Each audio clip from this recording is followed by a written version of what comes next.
Hey, Texas Study students. This is Coach Signs welcoming you back to another one of our video lessons. Today we'll be talking about Chapter 5.1 and Europe Eyes the Americas.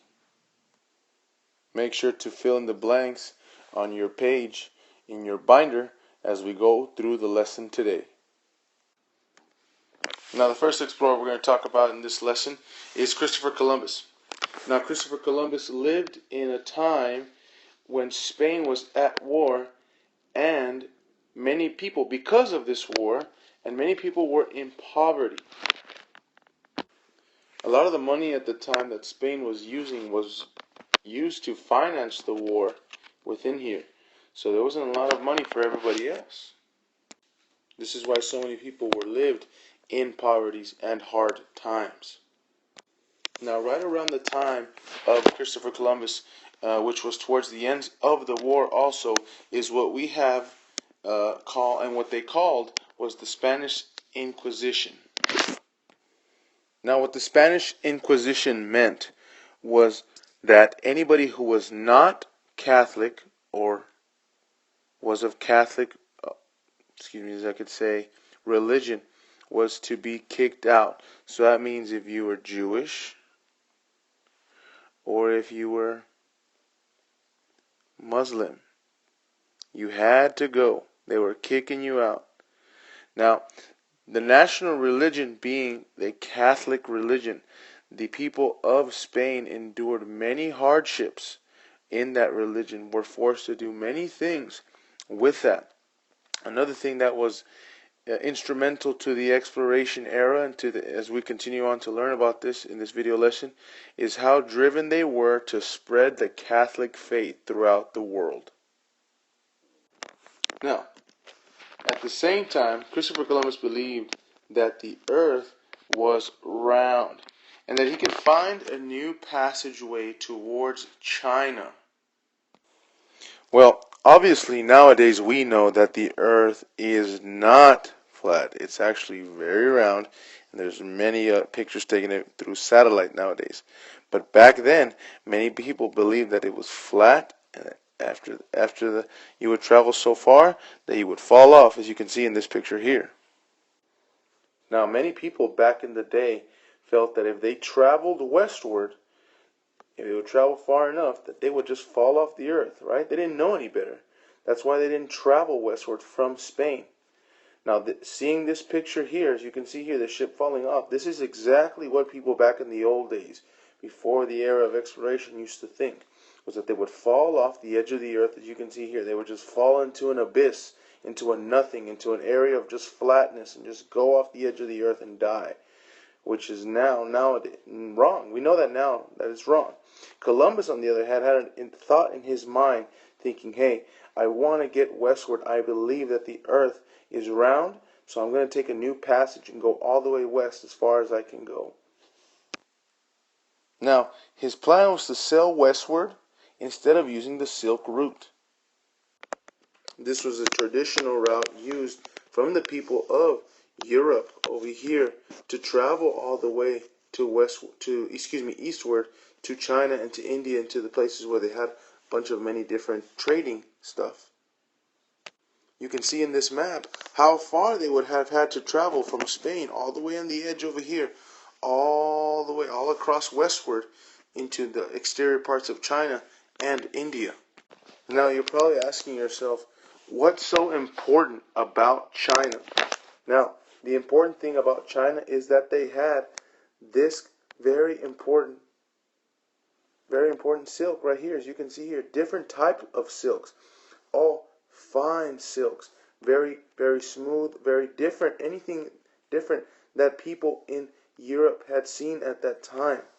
Now, not only were they known for their clothes, but these silks, as you can see here, were also used for bed sheets, linens, and many other different exotic things that people in Europe did not have. That's why it was so expensive to come get them all the way in China and take them back.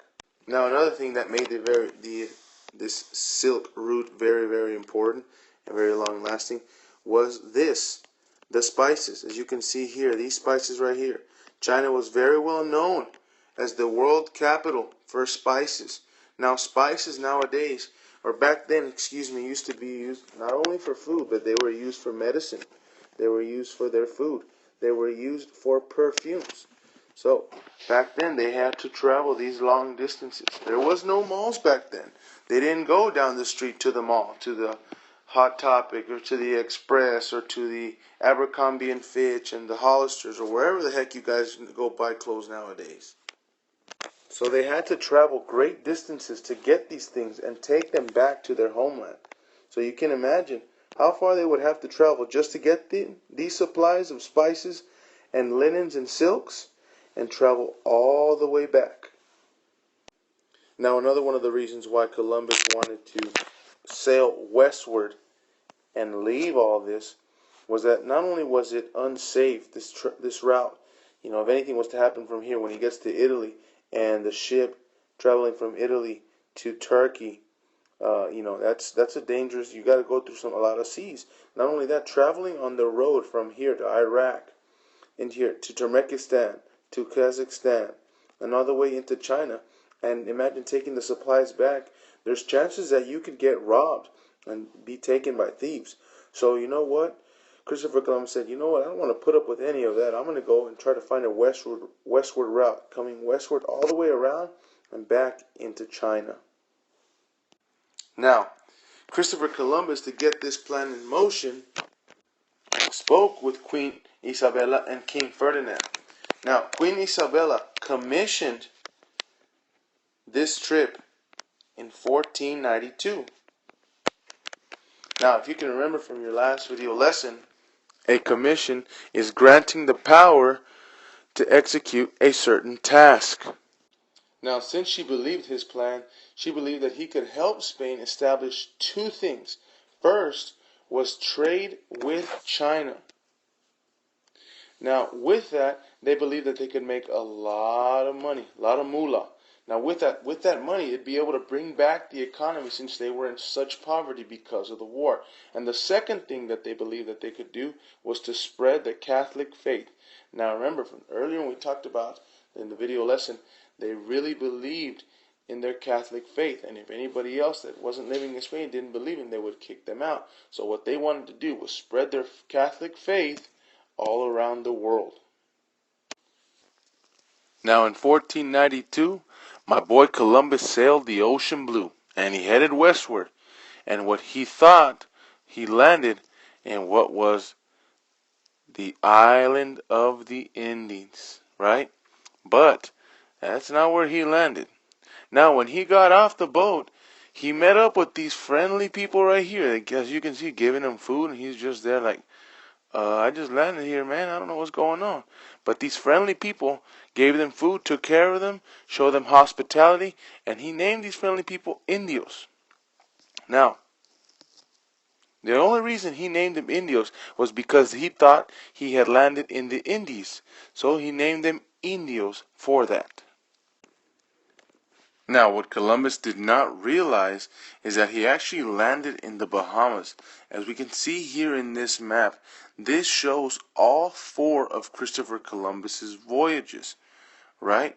Now, his initial voyage started from here, came down into the Bahamas, into Cuba, Santo Domingo, Hispaniola, and all the way back. Now, we can see his second voyage in red starts to come here into Santo Domingo, all around Cuba, Jamaica, and all these little other country islands here, and all the way back, right?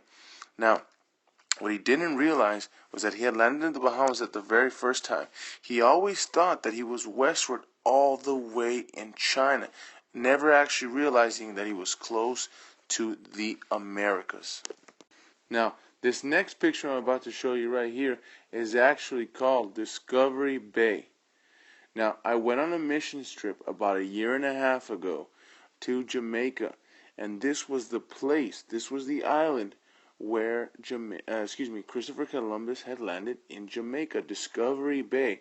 I took this picture of his mural thinking, man, one day I'm going to be able to use this in Texas studies. And sure enough, here we have it right here. Those are Christopher Columbus' 3 ships.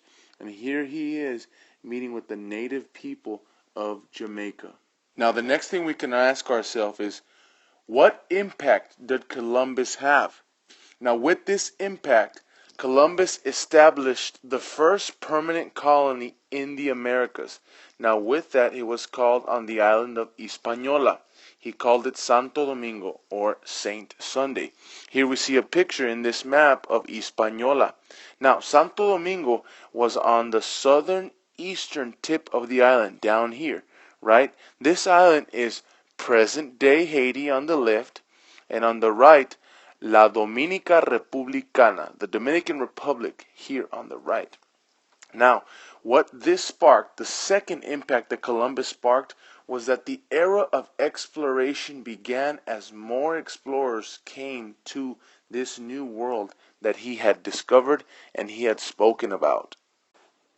Now, next video lessons and next week, we're going to learn about how Christopher Columbus' impact on the New World affected new explorers coming to the New World.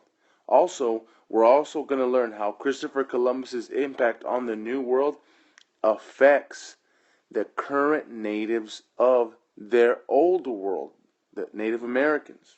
That we're also going to learn about the impact that they face in the future as we continue to learn. Now, this concludes our video lesson on Chapter 5.1, Europe Eyes the Americas. This is Coach Science, signing out.